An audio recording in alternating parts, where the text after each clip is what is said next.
the ending of Oshinoko is finally here, and I was right about it. Almost 2 years ago, I made a video about Oshinoko where I predicted how it's gonna end. I said based on the first episode of the anime as well as the manga series that Aqua and Ruby would either end up being arrested or they would end up dying. And man, was I ever right about that. Aqua ends up dying. Now, I wanted to make sure, this is why this video is coming out a little bit later, that Aqua was for sure dead, because there is an element of supernatural stuff that happens in this show, so I was gonna say, okay, maybe while he's drowning, the girl that we see there picks him up and brings him back to life and everyone lives happily ever after, but that simply doesn't happen. And a lot of people are pretty mad about this ending, and to be honest, rightfully so. When I made that first emotional review video on Oshinoko, I was explaining that Ai Hoshino was always hiding her true self. In order to make it in the entertainment industry, you have to kind of appeal to everyone, and the best way to appeal to everyone is to put on a fake personality, fake smile, fake everything pretty much. And that's exactly what we see Ruby do at the end of this manga. Of course, she still mourns the loss of her brother, but it seems like she kind of just grits her teeth and gets back out there, which there's two ways to interpret this. One is that Ruby is just doing the exact same thing that Ai has been doing for years. Ai Hoshino never knew her real emotions from her fake emotions. That's why the only time she ever felt love was to her children at the end when she died. And Ruby is just following suit, putting on fake emotions to be able to appeal to the masses so that she can rise higher in her entertainment career. And if this is true, it's no wonder people hate this ending. Not showing real emotion or appreciation for the people around her because everything in the world is fake.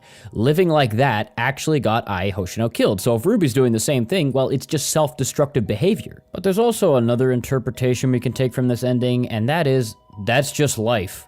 Life is literally shit happens, grit your teeth, and move on. Which is also kind of an underwhelming ending, to say the least. You have all these factors that come into play where you have reincarnation, people meeting together, and forming bonds to be able to move through this treacherous environment, and that's the ending? Like, life already sucks. I read manga to escape life. I don't want to be reminded that I gotta also grit my teeth and work tomorrow. And now we get to Aqua's ending. So Aqua ends up staging a murder-suicide where he stabs himself and then stabs his dad and drowns both of them. If he was to just kill his dad and walk off, the police would get very suspicious when they find a body that's been reported missing. But he also stabs himself to make sure that when the police find both of their bodies, it's more of a who's who situation happened, and since both of them are dead, there's no witnesses to report it. I think it was a pretty good way for him to end his story, as he didn't want Ruby or anyone else involved, so this was the only way that he could do it. He did in fact care for Ruby and Ai. He's not this soulless husk of a character that just wants revenge for anything. No, he does have relationships with Ruby and with people in his life. And honestly, if Aqua wanted revenge for his father killing Ai and he wanted to keep Ruby out of this was probably the best way he could have done it. And that's kind of the ending. All the other characters are very sad because Aqua promised them things that he of course can't deliver on now because he's dead. The author, however, has said he's coming out with a new novel or manga series that is going to focus on Akane and Kana. And that is the ending of Oshinoko. Is it good? I can't really say. All I know is that it's very sad and tragic. They kind of wrote themselves into a corner, and this was the only logical way I think they could have ended the series. Yeah.